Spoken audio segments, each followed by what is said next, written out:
ඔබ වේදනාවක නම් ඉන්නේ මම රත්තරන්දු.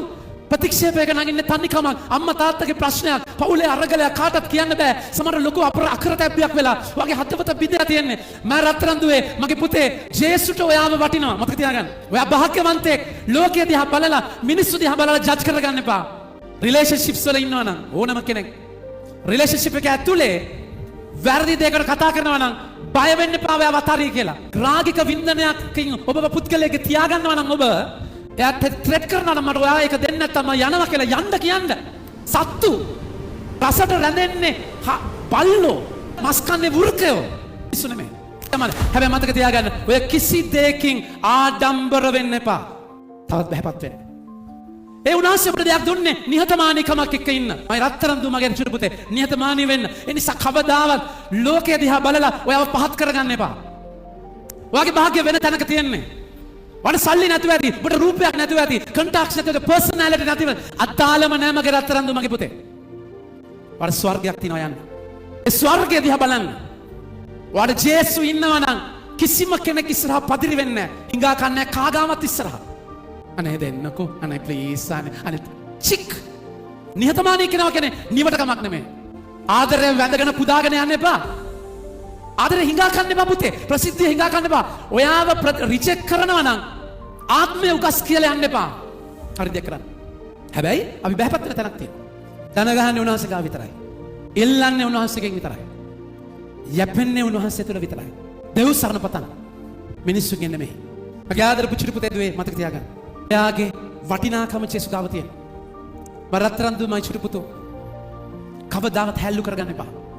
ස්වාමීන් වහන්සේ මත යැපෙන කෙනා. ඒ කියන්නේ අධ්‍යාත්මික හිඟන්නේක් නෙමෙයි හොඳේ. දෙන්න ස්වාමීනි දෙන්න. දුන්නාම ඊට පස්සේ පත්තු කරන්න ස්වාමීනි දෙන්න බලිස් බෙදන්න ස්වාමීනි. එහෙම එකකට වඩා දරුකමක් හොඳේ. දරුවෙක්. තාත්තගේ පුතෙක් තාත්තගේ දෝණි. මතක තියාගන්න. මිනිස්සු ඉස්සරහා පදිරි වෙන්න එපා. ඉල්ලන් යන්න එපා. සමහර ඔබට කියයි මම ආදර රත්තරන් පැටියෝ. ඔබගේ ගැන්සිය, පියර් ප්‍රෙෂර්, එකො ප්‍රෙෂර්. ඒ කියන්නේ ඔයගේ බජාර් එක නැති වෙයි. මගේ හොඳම යාළුවා මට නැති වෙයි. තේරෙනවද කියන එක? මට යාව අතර මම පුතේ හරි දේ කරලා නැති වෙනව නම් නැති වෙන්න කියන්න. රිලේෂන්ෂිප්ස් වල ඉන්නවා නම් ඕනම කෙනෙක් රිලේෂන්ෂිප් එක ඇතුලේ වැරදි දෙයකට කතා කරනවා නම් බය වෙන්න එපා ඔයාව අතාරිය කියලා. ඔබගේ ජීවිතේ සතු වින්දනයක රාගික වින්දනයකින් ඔබව පුද්ගලයෙක් තියාගන්නවා නම් ඔබ එයාට ත්‍රෙට් කරනවා නම් මට ඔයා ඒක දෙන්න නැත්නම් යනවා කියලා යන්න කියන්න. සත්තු රසට රැඳෙන්නේ බල්ලෝ මස් කන්නේ වෘකයෝ. මිනිස්සු නෙමෙයි. එහෙම යාළුවන්ගෙන් වැඩක් නැහැ මගේ පුතේ. තමක වලට ඇදලා දාගෙන ආයි තනි වෙයි, පට්ට පාළුයි. එයාලා කොන් කරයි, නෝන්ඩි කරයි, පාච්චල් කරයි. මගේ ගෙදර අතන තියෙන්නේ. මගේ තාත්තා උඩ ඉන්නේ. බැගෑසිතින් දෙව් සරණ පතන්න. ජේසු කෑගාලා කිව්වා අනේ තාත්තා මට අමාරුයි. ගෝලයන්ට කිව්වා මත් එක්ක පැයක්වත් ඉන්න බැරිද? එක්කෙක්වත් හිටියේ නැහැ. මේ තාත්තා ගාව වැටිලා ලුක්තුමාගේ සුවිශේෂය කියන දෙවනි පරිච්ඡේදයේ 43 වෙනි වගන්තිය බලන්න. තාත්තා ගාව වැටිලා කෑගාලා පුළුවන් පාත්‍රය හක් කරන්න. හෙමෝටඩේසිස් නාර පැලිලා ලේ ආවා. සරණ පැතුවේ තාත්තගේ. පදිරි වෙන්නේ නැහැ මම පුතේ. එහෙම වෙන්නේ නැත්තේ ඔබට තියෙන කන්ටැක්ට්ස් වලින්, සල්ලි වලින්, account වලින්, බලය, ශක්තිය, ටැලන්ට්ස් වලින් නෙමෙයි. තාත්තා තුල යැපෙන කෙනෙක්. දෙව් සරණ යන කෙනෙක්. භාග්‍යවන්තය. යාඥාවේ දන ගහන කෙනා මිනිස් පස්සේ යන්නේ නැහැ. යාඥාවේ දන ගහනවා නම් එක වෙනවා. ඒක දෙන්නේ නැත්නම් මගේ තාත්තා මට දෙන්නේ නැහැ එච්චරයි. මම ඒක බයි හුක්කක් ඕනෙන් නැත්නම් නරකින් ගන්න නැහැ. සරණ පතන්නේ ස්වාමීන් වහන්සේගේ විතරයි. මම ටැලන්ට් බාල්දු කරනවා නෙමෙයි. කාලකන්ණි නෙමෙයි අපි. තාත් වෙලාව නාස්ති කරලා බජාර් එකේ රස්තියාදු ගහන ෆෝන් වල ලගින අය නෙමෙයි. උපරිමයෙන් සන්නද්ධ වෙන්න. ලැබෙන හැම වෙලාවෙම උදව් කරගන්න. ඔයාලා වෙනුවෙන් දිය වෙලා මැරෙන්න ඕනේ මම. ඒකයි මගේ කාර්යය. සේවය ලබන්න නෙවෙයි සේවය කරන්න ආවේ. ආදම්බර වෙන්න බෑ.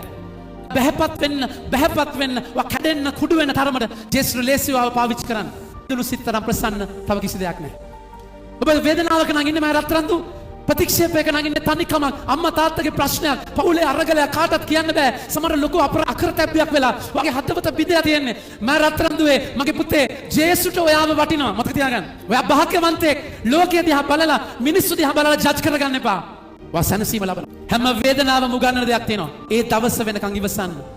ලෝකයේ භාග්‍ය එළොව අභාග්‍ය බව මතක තියාගන්න. එළොව අභාග්‍ය මේ ලෝකේ භාග්‍යයක් බව මතක තියාගන්න. ඒ නිසා යන්න බලාගෙන ඉන්න ස්වර්ගයක් බලාගෙන ගමන් කරන්න. උන්වහන්සේ තුල නිහතමානීව මේ ගමන යන්න.